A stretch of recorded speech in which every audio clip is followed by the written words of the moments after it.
어머님 체험 수업은 어떠셨어요? 아이가 생각보다 굉장히 잘 참여하더라고요. 그래서 좋은 결과가 있을 것 같아요. 우선은 지금 친구가 어떤 기관을 다니고 있거나 아니면 하고 있는 프로그램이나 이런 것들이 있으실까요? 아, 그럼 혹시 뭐 4세나 5세 정도 돼서 기관에 보내실 예정이 있으시면 어떤 기관을 혹시 생각을 하고 계세요? 네. 아이, 뭐, 평균적으로, 뭐, 잘은 모르시겠지만, 그래도 이렇게 또래 친구들이나 이렇게 봤을 때, 우리 친구가 언어 발달이 어느 정도 되는지 혹시 이렇게 생각하고 계시는 것들이 있으세요? 네. 우선 저희 브레인나우 같은 경우는 전국에 50여 개의 지사가 있어요. 그래서 저희 방해 지사 같은 경우는 이번에 이제 새로 오픈을 하게 됐는데, 이제 저 같은 경우는 교육적으로 이제 교육기관을 오랫동안 다른 교육기관을 오랫동안 운영한 경험을 가지고 있기도 하지만, 이 유아교육을 전공한 사람으로서 봤을 때, 이 브레인나우 교재가 굉장히 잘 만들어져 있고, 그리고 체계적이고, 프로그램 자체가 뭐 특허를 받은 부분도 있지만은 잘 구성이 되어 있어서 그래서 선택한 부분이 있기도 해요. 그래서 지금 현재 브레인나우 같은 경우는 뭐 국내 50여 개 지사가 있지만 뭐 해외에서는 홍콩, 싱가포르, 그리고 이번에 미국 얼바인까지 이제 세계로도 뻗어나가고 있는 굉장히 좋은 프로그램이기도 합니다. 그래서 저희 같은 경우는 저는 이제 프로그램도 굉장히 좋지만 이 수업을 해야 되는 선생님들의 뭐 자질이라든지 성품이라든지 이런 부분이 더 중요하다고 생각하는 부분들이 있어요. 그래서 수업 직접 받아보시면 아시겠지만 저희는 선생님들 퀄리티나 아니면 선생님들 뭐 교사로서의 그런 자세나 부모님들하고의 대응이나 이런 부분에 있어서 분명히 만족이 크실 것 같아요. 저희 브레인나우 같은 경우 보통 부모님들이 알고 오실 때 뭐 영어, 한자, 한글 이렇게 세 가지 수업을 이루고 있다 보니까 언어 회사로 이제 뭐 많이들 알고 방문을 주시더라고요. 근데 저희의 교육적인 이제 목적은 언어를 수단으로 사용해서 아이들의 두뇌의 효율 그리고 두뇌 용량을 극대화시키는 두뇌 발달 교육을 중점으로 두고 있습니다. 그래서 메인 목적은 두뇌 교육을 한다라고 보시면 좋으실 것 같아요. 그래서 지금부터 우리 친구가 이제 학교 입학하기 전까지 단계별 코스 활동들을 진행을 하면서 두뇌 로드맵을 저희와 함께 맞춰가시면 설계해 나가시면 좋을 것 같습니다. 우선 저희 브레인나우 같은 경우는 정규 시그니처 코스가 있어요. 그래서 지금 친구가 개월수가 이렇게 되기 때문에 적정 시기라고 볼 수 있을 것 같아요. 그래서 저희가 유치원 가기 전까지는 시그니처 프로그램인 스테이지 1, 2 그리고 코스를 이제 마무리하게 되고 그 전에는 이제 토들러 코스가 따로 있고요. 유치원 입학을 하고 난 후에는 영어 그리고 한글 파닉스 과정이 있고 여기에 이제 추가적으로 문자를 구조적으로 인지하고 쓰기까지 받을 수 있는 프로그램이고요. 멘사 클래스 같은 경우는 두뇌 트레이닝 활동이에요. 그래서 6세부터 영어 한글 그리고 독서 몰입 교육과정 그리고 7세까지 다닐 수 있는 미취학 기반의 영재원 플랩 과정으로 운영되고 있다고 생각하시면 좋으실 것 같습니다.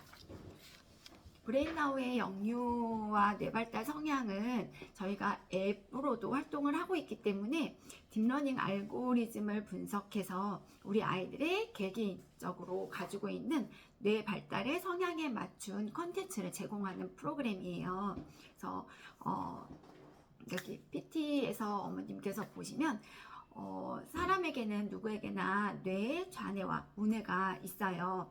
그 중에 저희가 이제 좌뇌 같은 경우는 분석적이고 계산적이고 논리적인 사고를 담당하는 뇌이고 우뇌 같은 경우는 천재들의 뇌 또는 이미지 뇌라고도 이야기를 하죠. 그래서 우뇌가 가지고 있는 가장 주요한 역할 같은 경우는 학습 능력과 직결된다고 보시면 좋으실 것 같아요. 그 중에서도 이 우뇌의 몇 가지 중요한 기능을 보시면 포토카피 능력, 고속 암기 능력, 고속 연산 능력, 창의력, 상상력, 그리고 여기에 절대 음감까지 포함이 되어 있습니다. 이 중에서 이제 브레인나우 같은 경우도 그렇고 부모님들 부모님들께서도 눈여겨보셔야 되는 부분이 이 포토카피 능력이에요. 그래서 포토카피 능력 같은 경우는 말 그대로 어떠한 장면을 사진을 찍듯이 기억하는 능력이거든요. 그래서 사실 이 기능이 발현이 되면 당연히 학습의 효율이 높아질 수밖에 없어요.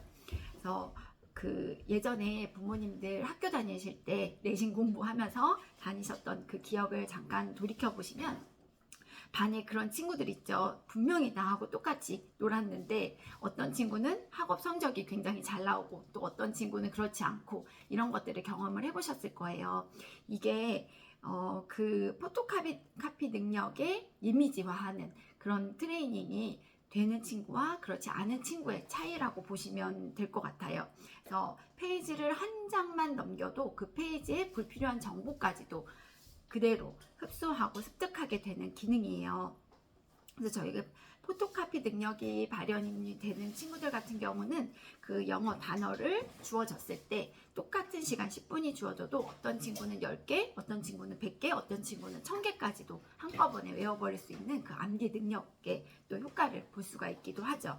그래서 얼마 전에 그 유키즈의 그 마켓컬리 대표인 김슬아 대표님이 이제 출연을 하셔서 말씀을 주신 적이 있어요. 그래서 이분이 민사고 출신이라고 하시더라고요. 그래서 민사고는 정말 전국에 내노라 하는 학업 우수인 학생들이 모인 곳이잖아요. 그래서 그곳에서 공부하는 습관 그리고 학습하는 부분들에 있어서 가장 중요한 부분이 이 이미지 트레이닝 그리고 포토카피 능력이라고 말씀을 주시더라고요. 그래서 그 친구들 같은 경우는 딱 페이지를 봤을 때 이렇게 하나씩 암기를 하는 것이 아니라 그걸 그대로 사진 찍듯이 이미지화해서 학습 능력을 키워나가는 그런 부분들이 있다고 해요. 그래서 저희가 요 시기 아이에게는 운에는 발달의 그 결정적인 시기가 있어요. 그래서 운의 우위 시기라고 저희는 이제 보거든요. 그래서 운의 같은 경우는 계속해서 지속해서 발달되는 게 아니라 태어나서부터 36개월까지의 80%를 운해가 발달하는 과정으로 두고 있고요. 그 이후 이제 6세, 7세 이후부터는 좌뇌를 사용하면서 아이들이 계산하고 논리하고 그러면서 학습에 대한 효과를 보고 있어요. 그래서 이 운의 적정 시기인 지금 요때에 아이들이 두뇌 트레이닝을 통해서 운의 그 학습 효과를 볼 수 있는 그런 이미지 트레이닝을 한다면 굉장히 좋은 효과를 보실 수 있으실 것 같고요. 그래서 36개월부터는 조금씩 퇴하기 시작하면서 한국 나이로는 7세 무렵이 되면 더 이상 성장은 하지 않는다고 봅니다. 좌뇌는 봅니다. 지금 우리 친구가 이제 이 개월수잖아요. 그래서 이때는 100% 운의 우위에 사고를 하는 시기예요. 그래서 아이 키우면서 경험하셨을 거예요. 아마 아이가 무언가를 하나씩 배워가고 그거를 표현하고 했을 때 깜짝깜짝 놀라시는 경험을 하실 수 있으실 텐데 알려주지 않아도 아이가 스스로 습득해서 하고 있는 그런 부분들 이런 것들이 운의 미라클한 능력을 보고 계시는 부분이 있으시거든요. 그래서 이런 현상이 36개월을 기준으로 해서 급감을 해요. 그래서 이때 운의 우위로 사고할 수 있는 습관과 체계를 만드는 훈련이 정말 중요한 부분 중에 하나이기도 하죠. 머리가 이렇게 좋다는 이야기를 이제 보통은 하잖아요. 그래서 요즘은 트렌드상 대치동 친구들 같은 경우도 점점 학습에 대한 그 시작의 시기가 빨라지고 있어요. 근데 그만큼 저도 많은 아이들을 오랫동안 봐오지만 아이들의 인지는 점점 빨라지고 아이들이 습득해서 표현하는 그런 발현되는 그런 부분들은 더 빨라진다는 것을 느끼고 있거든요. 그래서 하지만 모든 아이들은 다 두뇌의 그릇이라는 이렇게 정해진 한정된 그런 활동들이 아니 그런 정해진 그릇이 있어요. 그래서 이게 계속 이제 아이들에게 다양한 경험을 통해서 언제까지고 이루어진다면 좋겠지만 그렇지 않다는 부분들을 생각하시면서 들어보시면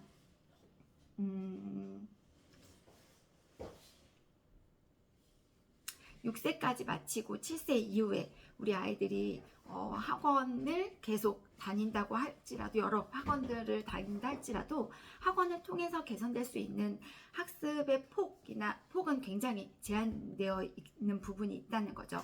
그래서 이런 것들의 변형이 가능한 시기는 두뇌 교육을 통한 개선이 가능한 시기이고, 이것이 이제 6세 이전에 적절한 부분이기 때문에 이 시기에 어머님께서 많은 경험과 자극을 해주시는 부분들이 굉장히 중요한 부분이 돼요. 그래서 그런 부분들을 가정에서도 도움을 줄 수도 있겠지만, 저희 브레인 나우 프로그램과 함께 저희와 함께 또 도움을 받는 활동들을 이어가면 될 것 같고요.